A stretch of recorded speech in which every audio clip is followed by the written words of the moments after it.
حسن یا امام حسن یا امام حسن یا امام حسن یا امام حسن یا امام حسن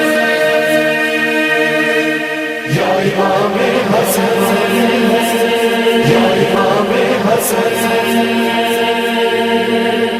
یا امام حسن یا امام حسن یا امام حسن یا امام حسن یا امام حسن یا امام حسن صلوات آپ حضرات بھیجی محمد والے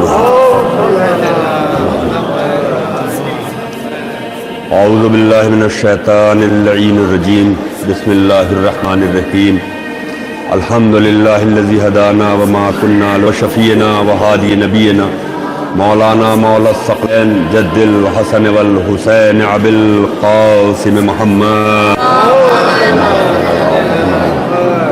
وآلہ الطیبین الطاہرین المعصومین المنتجبین ولعنۃ اللہ علی اعدائہم وغاصب حقوقہم ومنکر فضائلہم ومصائبہم وولایتہم وقتلتہم وآتشہم اجمعین من یومنا ھذا الی قیام یوم الدین اما بعد فقد قال اللہ سبحانہ تبارک فی کتابہ المبین هو اصدق الصادقین وقول الحق بسم اللہ الرحمن الرحیم انما يريد الله ليذهب عنكم الرجس لأهل البيت يطهركم تطهيرا. فضان محترم بہت 5 یا 7 منٹ اس کے بعد نظر معصوم ہونے جا رہی ہے. یہ شرف ہے ہمارے پوری دنیا میں اس لکھنؤ کو کہ اس لکھنؤ کے اندر کوئی جگہ ایسی، کوئی امام ایسے نہیں ہے، کوئی معصوم ایسے نہیں ہے کہ جن کی شبیہ روزہ لکھنؤ میں نہ ہو. یہ پوری کائنات میں کوئی شہر ایسا نہیں ملے گا کہ جہاں ہر امام کا روزہ ملے. یہ شرف ہے اس لکھنؤ کو کہ یہاں ہر امام کا روزہ ملے گا. اور الحمدللہ آپ جس جگہ پہ بیٹھے ہوئے ہیں اس وقت آپ یہ نہ سمجھیے کہ ہم لکھنؤ میں ہیں، بلکہ آپ سمجھیے کہ ہم اس وقت جنت میں بیٹھے ہوئے ہیں اور ہمارے سامنے جوانان جنت کے سردار موجود ہیں، ہمارے سامنے خاتون جنت موجود ہے. اور چونکہ انہی کے صدقے میں پوری کائنات کو اللہ نے خلق کیا، اور یہ جو کچھ بھی رزق ہے ہم جب تک قیامت رہے آئے گی، جب تک کہ رزق کھانے والا انسان صرف انہی کا صدقہ کھانے والا ہوگا، ان کے علاوہ اور کچھ نہیں ہے. اللہ نے محمد کو خلق کیا تو خود محمود تھا اس لیے نام میں محمد رکھا، وہ خود اعلیٰ تھا اس لیے نام علی رکھا، وہ خود اعلیٰ تھا اس لیے نام علی رکھا، خود فاطر السماوات والارض تھا یعنی زمین اور آسمان کا خلق کرنے والا، تو وہ فاطر تھا تو یہ فاطمہ زہرا سلام اللہ علیہا ہو گئی. بھائی شہزادی کے لیے یہ زمین اور آسمان خلق کرنے والا جو لقب اللہ کا تھا، جو اس کا اسم تھا، وہ خاص طور سے شہزادی کے لیے کیوں؟ کیونکہ میں اس دن کی محفل میں بھی عرض کر چکا ہوں، اور چونکہ جب آپ قرآن پڑھیے گا تو پتا چلے گا کہ سارے خزانے آسمانوں میں ہم نے رکھے ہیں اور زمینوں کے اندر ہم نے رکھے ہیں، اور وہ آسمان اور زمین کا خالق ہے، اسی لیے فاطمہ زہرا سلام اللہ علیہا کی بارگاہ ہے.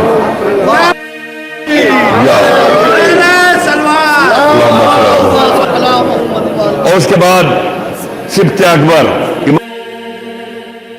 دیکھیے وہ خود محسن تھا اس لیے اس نے نام حسن رکھا، وہ قدیم الاحسان تھا نے نام حسین رکھا. یعنی محسن جو بیٹا پیدا ہوا اس کو اللہ خود محسن تھا نام حسن رکھا. پھر دوسرے امام آئے، امام حسن اس لیے احسان ہے اس لیے حسین رکھا، لیکن اللہ نے اپنے صفت کو اپنے اسم کو پیدا ہوا تو اس کو محسن کہہ کے بلایا گیا. جب تیسرا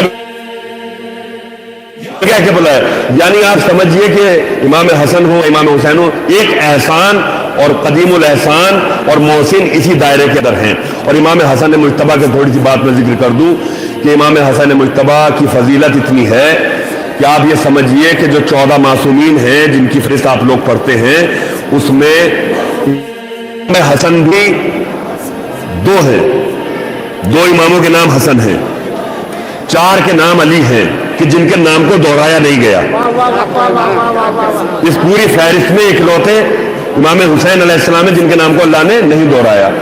لیکن جو اتنی منزلت پہ فائز ہوں امام حسین, امام حسن کی سب سے بڑی فضیلت یہ ہے کہ امام حسین جیسی شخصیت سے جب ان کے دور میں پوچھا جاتا تھا کہ بتائیے آپ کا امام کون ہے, تو امام حسین کہتے تھے کہ میرا بھائی حسن مجتبیٰ میرا امام ہے. امام حسن تک یہ امام حسین علیہ السلام امام حسن کی امامت میں رہے. اس سے بڑی فضیلت امام حسن کی کیا ہوگی. اور امام حسن وہ پہلے سبط اکبر ہیں, امام حسین سبط اوسط ہیں, حضرت محسن سبط اصغر ہیں. تو سبط اکبر ہیں یعنی پہلی بار جو سید الملک تھا, جو فرشتہ وہی لے کے آیا کرتا تھا نبیوں کے لیے, وہ پہلی مرتبہ خادم بن کے آیا ہے جس کے لیے وہ امام حسن مجتبیٰ ہیں, جن کا جھولا جھلانے کے لیے جبرائیل آیا ہے. اور آپ سمجھیے کہ جو آیت تطہیر آپ لوگ پڑھتے ہیں یا حدیث قصہ وغیرہ پڑھتے ہیں, چادر کے اندر رسول اللہ نے جب چادر کے اندر لیٹے ہوئے ہیں تو سب سے پہلے کوئی اس چادر کے اندر داخل ہونے والی شخصیت ہے تو وہ بھی امام حسن مجتبیٰ علیہ السلام. چادر کے اندر سب سے پہلے امام حسن مجتبیٰ ہیں. اور چونکہ یہ دسترخوان ہے, یہ کوئی ہم لوگوں کا بنایا ہوا نہیں, امام حسن کو قائم کیا. اور یہ ایسا قائم ہوا کہ حضرت علی کی دور خلافت میں بھی یہ قائم رہا, اور ایسا قائم رہا کہ آپ سمجھیے کہ لوگ کہتے تھے کہ یا علی آپ سوکھی ہوئی روٹی کھاتے ہیں, اور امام حسن کے دسترخوان پہ دنیا بھر کی نعمتیں لگی ہوئی ہوتی تھی. اس کا مطلب معاذ اللہ کیا مولا کائنات معاذ اللہ غریب تھے؟ نہیں, وہ حکومتیں تھے. دیکھیے حکومت کا فلسفہ مولا کائنات سمجھا رہے تھے کہ اگر بادشاہ امیروں جیسی زندگی گزارے گا تو غریب لوگوں کے نفس مجروح ہو جائیں گے. اس لیے بادشاہ کو ان جو معمولی لوگ ہیں جو دنیا میں بہت غربت زدہ زندگی گزار رہے ہیں, ان کی کیٹیگری میں اپنے آپ کو رکھ کے پیمن لگے کپڑے پہنے ہوئے ہیں اور سوکھی روٹی کھا رہے ہیں, فاقے کر رہے ہیں, تاکہ ان کے نفس مجروح نہ ہو جائیں, کہ لوگ یہ نہ کہیں کہ دیکھیے وہ بادشاہ ہے تو عالیشان زندگی گزار رہے ہیں, ہم غریب ہیں تو ہمارا وقت ایسا ہے. یہ بادشاہت کا فلسفہ سمجھا رہے ہیں. وہیں پہ ایک شخص امام حسن کے دسترخوان پہ موجود تھا, اور وہ کھاتا بھی جاتا تھا اور کچھ چیزیں اپنی جیب میں رکھتا بھی جاتا تھا. تو امام حسن نے کہا کہ بھائی تو خود بھی کھایا اور اپنے اہل و عیال کے لیے اگر اور چاہیے تو ہم لے جائیں. کہا کہ مجھے اپنے گھر کے لیے نہیں چاہیے. ایک شخص کو میں نے دیکھا کہ جو مسجد میں بیٹھا ہوا سوکھی ہوئی جو کی روٹی پانی میں ڈوبو کے کھا رہا ہے, یہ میں کھانا اس کے لیے لے کے جا رہا ہوں. کہا کہ ارے وہ ہمارے بابا علی مرتضیٰ ہیں جو اس وقت کے خلیفہ ہیں. ایک سلوات دیجیے محمد.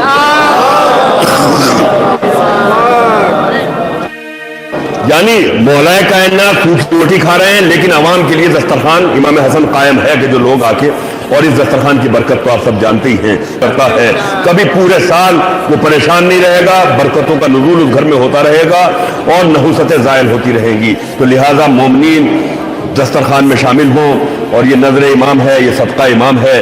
آج آپ بارگاہ خاتون جنت میں بیٹھے ہوئے ہیں, جوانان جنت کے سرداروں کی یہ بارگاہ ہے, جنت کے اندر ہے.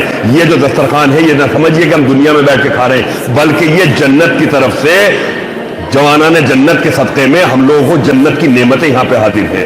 اور جو یہ کھانے والے ہیں وہ ہر کوئی اس کو نہیں کھا سکتا, بلکہ وہی ہوگا جو محب اہل بیت ہوگا, جو اہل بیت کا چاہنے والا ہوگا, جو ان کے دشمنوں پہ تبرہ کرنے والا ہوگا, یہ اس کا ہی کھانے کا حق ہے. یہ سلوات بھیجیے محمد علیہ.